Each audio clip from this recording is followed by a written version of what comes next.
Hello, my unicorns. It's your favorite baby mama, and I'm back with another video. So good hair, and I want to show you this is what came in the package. This is the wig. I already cut the back lace. This is the front lace, and the wig already looks pre-plucked and really nice, and it's showing nice baby hairs. So the first thing I like to do, I don't bleach my notch. I just put makeup on it. This works for me. And then I'm going to make sure this cap is secure on my head because I like to have a secure, cap over my head. So just to protect my edges. At first, I didn't do it that way, but I've actually learned that I want to do it this way. So with this wig, it's really cool because it actually fit my head just going all the way to the end of the loops with the straps. Usually I have to tie the straps together in order for my wigs to fit on my head because my head is actually really small.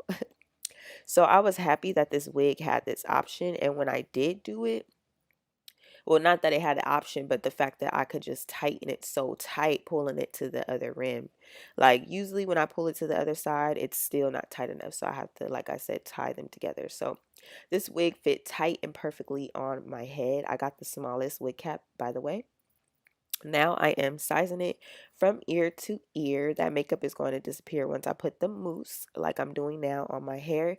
This mousse keeps all the flyaways away, all the baby hairs out of the way, so that I am able to glue the wig down. I already love this wig and I haven't even touched it yet. Like I haven't even done my custom look fitting and the wig is already perfect.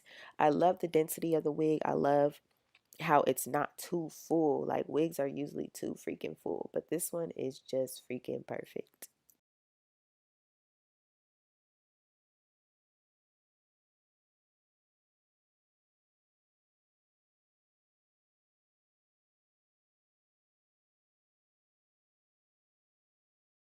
I'm done making sure that it's laid back. It's time to apply my glue.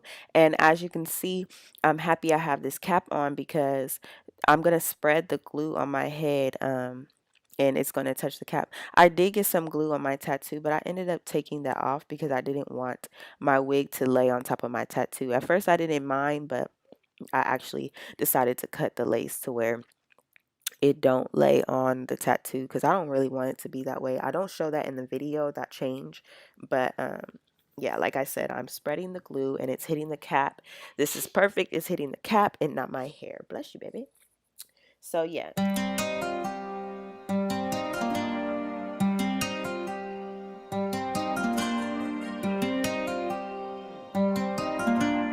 I got beats.com.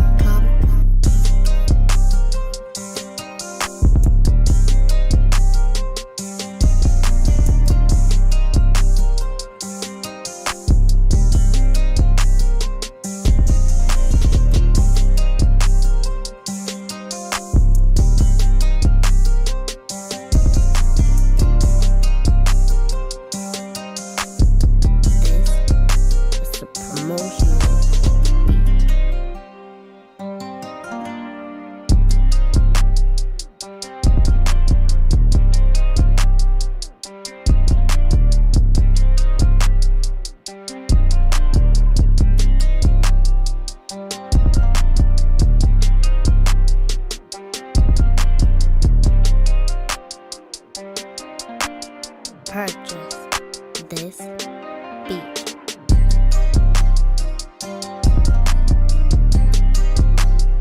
That you are pressing it down and not rubbing it, and then I take my comb and I comb it back so that no hairs are getting stuck with the glue, because that tends to happen as well. And then of course you just blow dry it until it's dry enough to cut the lace.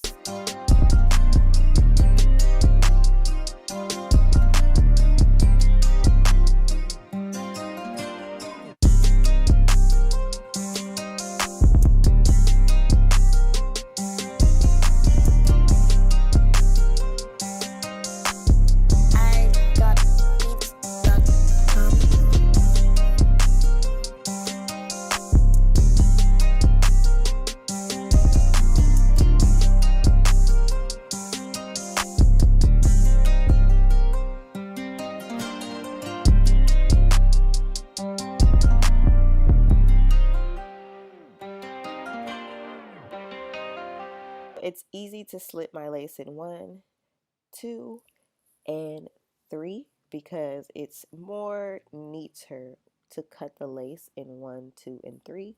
As you can see, I'm starting with the first section, and that is the top section. And then I make sure, as you can see, like it's blending really well. Look how good that looks on my head. Like, wow, I'm just so amazed at this wonderful wig, y'all. This is a promotional.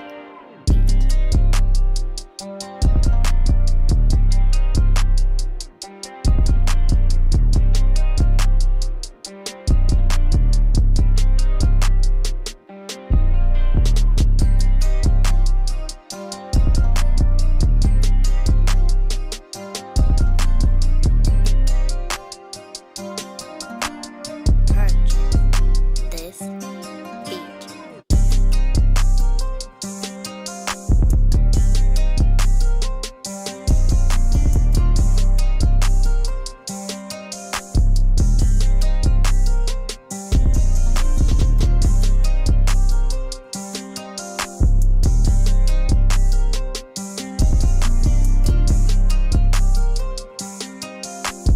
I got beats.com.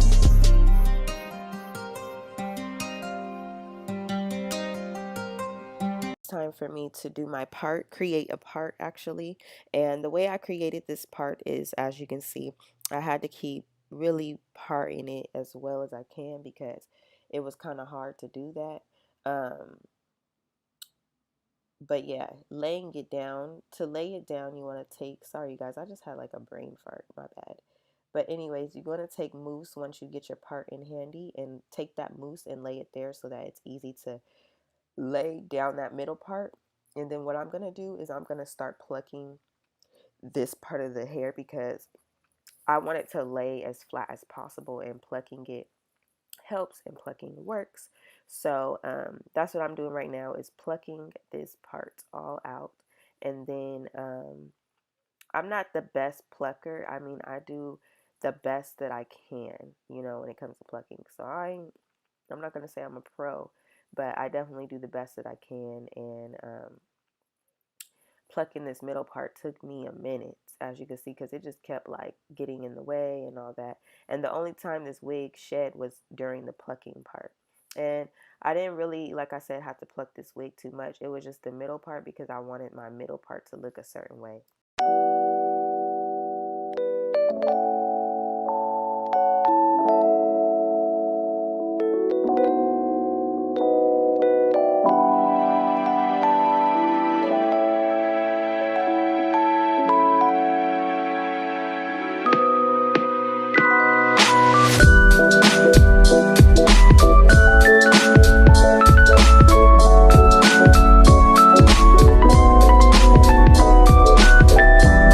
Time to create my baby hairs, and I didn't even need to do much. Like I said, I did not need to pluck this wig at all. Look at putting the baby hairs out, like you could see the space in between the wig. Maybe I could do a little bit of plucking, but I felt like I didn't need to do plucking. All I had to do was cut the baby hairs a lot shorter and then add some mousse and do that.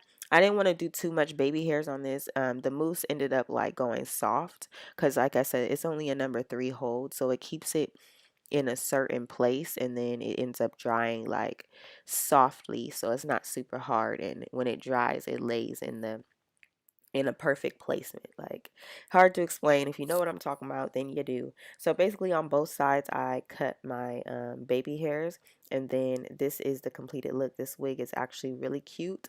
If you need a wig for Valentine's Day, this is definitely the Valentine's Day wig. I actually definitely agree. This is bomb as shit. I love it. So if you guys enjoyed this video, please give me a thumbs up. Check out the D box for more details on this wig, which exactly wig it is, all that good stuff. And I will see you guys in my next video. Thank you guys actually for watching and sticking through with me. You guys are so freaking amazing. And again, I love my So Good wig hair. Make sure you guys looking good for Valentine's Day. Love you guys. Bye.